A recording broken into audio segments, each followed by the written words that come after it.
एक रिपोर्ट के अनुसार 2021 तक भारत में युवाओं की संख्या 464 मिलियन पहुंच जाएगी, जिसके बाद भारत यूथ पॉपुलेशन में दुनिया में सबसे आगे पहुंच जाएगा। देश की 64% आबादी वर्किंग एज ग्रुप में होगी, यानी कि 15 से 34 साल के बीच। ऐसे में देश का भविष्य युवाओं पर निर्भर करता है। हमें जरूरत है हम इन युवाओं को मदद करें एक अच्छा भविष्य निर्माण करने में।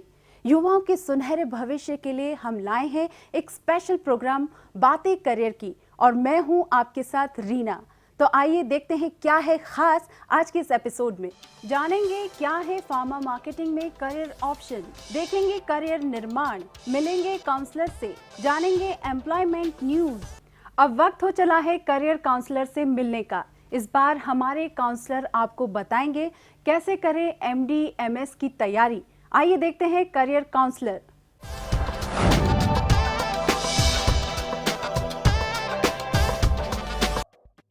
फिक्की की रिपोर्ट के अनुसार 2025 तक भारत में 7 लाख स्पेशलाइज्ड डॉक्टर की जरूरत पड़ेगी। केवल एमबीबीएस होना आपको एक स्पेशलाइज्ड डॉक्टर नहीं बना सकता है। स्पेशलाइजेशन पाने के लिए जरूरी है कि आप एमबीबीएस ग्रेजुएट होने के अलावा एमडी-एमएस भी करें। फिक्की की रिपोर्ट के अनुसार भारत को 2025 तक 7 लाख एडिशनल डॉक्टर्स की जरूरत पड़ेगी। हर साल करीबन 17,000 डॉक्टर्स की जरूरत पड़ेगी। देश में नए मेडिकल कॉलेजेस खोले जाएंगे। हेल्थ केयर सेक्टर में ग्रोथ देखी जा रही है। डॉक्टर्स की संख्या देश की जनसंख्या के हिसाब से बढ़ेगी।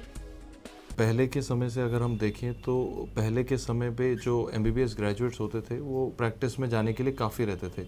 वो लोग प्रैक्टिस में जा पाते थे या बीडीएस करके भी डायरेक्ट प्रैक्टिस में जा पाते थे। अब भी अगर बोलें तो ज़माना स्पेशलाइजेशन का है, हर किसी को आगे स्पेशलाइज करना पड़ता है। तो इंडिया के अंदर जो टॉप मोस्ट ऑप्शन है स्पेशलाइजेशन की वो है कि एक डॉक्टर या अगर मेडिकल फील्ड में जाना चाहता है तो एमडी करेगा, सर्जिकल में जाना चाहता है तो एमएस करेगा, और डेंटल सर्जन्स के लिए एमडीएस की ऑप्शन है। अगर इंडिया के बाहर जाना चाहते हैं तो अलग ऑप्शन है। इस तरह से उसे आगे स्पेशलाइज करना पड़ता है। पीजी यानी पोस्ट ग्रेजुएट करने के लिए आपको एमबीबीएस कंप्लीट करने के बाद एंट्रेंस एग्जाम देने पड़ते हैं, जो ऑल इंडिया और स्टेट दोनों लेवल पर होते हैं। आइए जानते हैं काउंसलर से इन एग्जाम्स के बारे में। एग्जाम्स जो हो रहे हैं 2 लेवल पे हैं। जैसा पीएमटी के समय में था वैसा ही पीजी के एग्ज़ाम में है। एक ऑल इंडिया लेवल पे एग्ज़ाम है और स्टेट लेवल के एग्ज़ाम से। जो स्टेट्स अपना अलग एग्ज़ाम लेती हैं, ऑल इंडिया लेवल अलग एग्ज़ाम जा रहा है। और जो बड़े इंस्टीट्यूट्स हैं जैसे एम्स, पीजीआई चंडीगढ़, ये अपना एग्ज़ाम अलग लेते हैं। तो जो भी अभी तैयारी कर रहा है उसको इन सब पैटर्न के लिए अलग अलग पढ़ना पड़ता है। जो हमारा ऑल इंडिया का एग्ज़ाम है इस समय कंडक्ट करती है नेशनल बोर्ड ऑफ एग्जामिनेशन। एक बॉडी है नेशनल बोर्ड ऑफ एग्जामिनेशन जो कंप्यूटर बेस्ड टेस्ट लेती है, जिसमें 300 क्वेश्चन आ रहे हैं, जिसमें सारे ही एमबीबीएस के सारे सब्जेक्ट्स पे क्वेश्चन आएंगे और कुछ क्वेश्चन विजुअल्स भी आएंगे। विजुअल्स मतलब कि ये पहले के साल से एक नया चेंज है एग्ज़ाम के अंदर। पहले हमें सिर्फ एक मल्टीपल चॉइस क्वेश्चन आता था, अभी वो विजुअल माने कि पेशेंट की हिस्ट्री या उसकी फ़ोटो या एक्सरे की इमेज या सीटी की इमेज, ये सब भी दिखाते हैं। तो शुरू से ही पढ़ना, इस कंपटीशन के लिए पैरेलल पढ़ना पड़ेगा। स्पेशलाइजेशन या एमडी-एमएस करने के लिए फॉरेन कंट्रीज हमेशा से ही आकर्षण का केंद्र रही हैं। स्टूडेंट्स एमबीबीएस करने के बाद एग्जाम के जरिए मेडिकल कॉलेज में एडमिशन ले सकते हैं। इंडिया के बाहर जाना चाहे तो उसका जो सबसे प्राइम जो डेस्टिनेशन है डॉक्टर के लिए वो यूएस है, जिसके लिए यूएस मेडिकल लाइसेंसिंग एग्ज़ाम लेता है।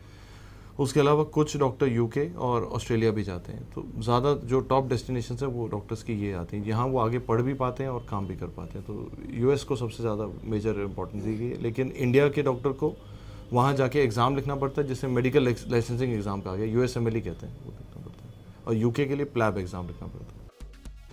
पीजी के अच्छे कॉलेज में एडमिशन लेने के लिए यह बहुत जरूरी है कि आप एमबीबीएस के साथ ही तैयारी शुरू कर दें।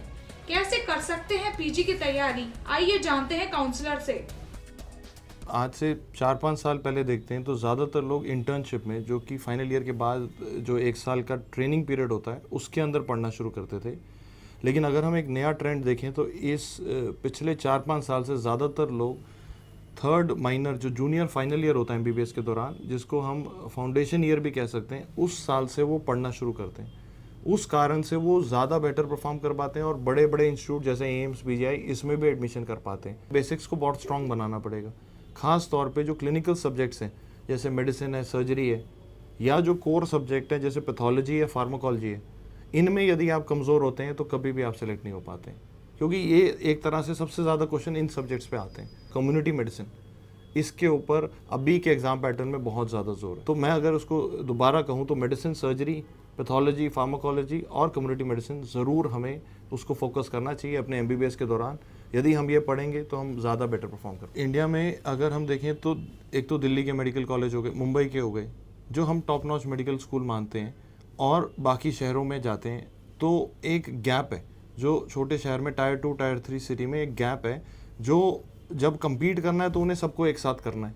सैटेलाइट बेस्ड क्लासरूम भी अवेलेबल है जो टायर 3, टायर 4 सिटी तक भी अवेलेबल हैं, जो सैटेलाइट के द्वारा, जिससे वो दिल्ली के बेस्ड टीचर या बॉम्बे के बेस्ड टीचर से भी डायरेक्ट लाइव पढ़ सकता है। कोर्स आप माने कि टैबलेट्स पे भी अवेलेबल हैं। ये टैबलेट बेस्ड कोर्स में लेक्चर्स, रिकॉर्डेड लेक्चर्स और इंटरनेट बेस्ड टेस्ट, ये सब इंटीग्रेटेड भी मिल जाते हैं। अपनी मेहनत से की हुई पढ़ाई और एमबीबीएस के दौरान सही तैयारी आपको आपके पसंद का सब्जेक्ट और कॉलेज दिला सकता है।